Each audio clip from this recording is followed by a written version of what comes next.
दोस्तों, जो लोग ज्यादा सोचते हैं तो इस कहानी को एक बार जरूर सुने। बुद्धिमान बूढ़ा उल्लू और बेचैन खरगोश। एक शांत जंगल में रिकी नाम का एक बेचैन खरगोश रहता था। रिकी हमेशा चिंतित रहता था और हर छोटे से छोटे निर्णय पर अत्यधिक सोचता था। क्या उसे घास के मैदान में जाना चाहिए या नदी के पास? क्या उसे गाजर खानी चाहिए या सलाद? हर विकल्प उसे बहुत महत्वपूर्ण लगता था और रिकी को कभी शांति नहीं मिलती थी।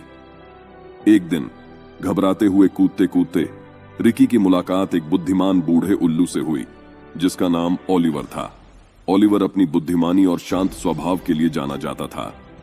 रिकी की परेशानी देख ओलिवर ने उसे बैठकर बात करने के लिए बुलाया। रिकी ने अपना दिल खोलकर कहा, ओलिवर, मैं अत्यधिक सोचने से नहीं रुक पा रहा हूं। हर निर्णय बहुत भारी लगता है और मैं चिंता से जकड़ा हुआ महसूस करता हूं। ओलिवर ने धैर्यपूर्वक सुना और फिर कहा, रिकी, मैं तुम्हें एक कहानी सुनाता हूं। एक समय की बात है, इस जंगल से होकर एक नदी बहती थी। नदी कभी इस बात की चिंता नहीं करती थी कि उसे किस रास्ते पर जाना चाहिए।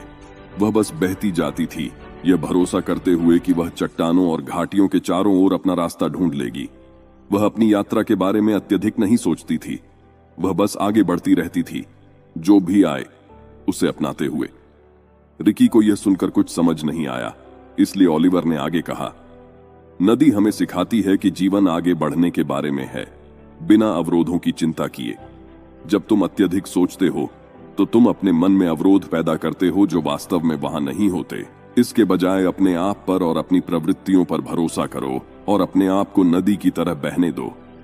चीजों को एक एक कदम करके लो और जैसा आता है वैसे अपनाते जाओ। रिकी ने ओलिवर के शब्दों पर विचार किया और इसे आजमाने का फैसला किया। अगले दिन जब उसे एक निर्णय लेना पड़ा तो उसने खुद को नदी की तरह बनने की याद दिलाई। उसने बिना अत्यधिक सोचे घास के मैदान को चुना। उसने पहले गाजर खाने का निर्णय लिया और बाद में सलाद का आनंद लिया। धीरे धीरे रिकी ने पाया कि खुद पर भरोसा करके और चीजों को एक एक कदम करके लेने से वह निर्णय आसानी से ले सकता था और जीवन का अधिक आनंद उठा सकता था। उस दिन के बाद से रिकी ने अत्यधिक सोचना बंद कर दिया और जीवन की प्राकृतिक धारा के साथ बहना सीख लिया, ठीक जैसे नदी। वह अधिक खुश, हल्का और शांति से भरा हुआ महसूस करता था। तो दोस्तों, इस कहानी से हमें क्या शिक्षा मिलती है? अत्यधिक सोचना अनावश्यक अवरोध और तनाव पैदा कर सकता है। खुद पर भरोसा करो, चीजों को एक एक कदम करके लो और जीवन की प्राकृतिक धारा के साथ बहना सीखो। यह कहानी आपको या दूसरों को याद दिला सकती है कि अत्यधिक सोचने से स्थितियां जटिल हो जाती हैं, जो सरल हो सकती हैं यदि आत्मविश्वास और विश्वास के साथ उनका सामना किया जाए। दोस्तों, अगर वह वीडियो आपको अच्छी लगी हो तो हमारे चैनल को जरूर सब्सक्राइब कर देना। धन्यवाद।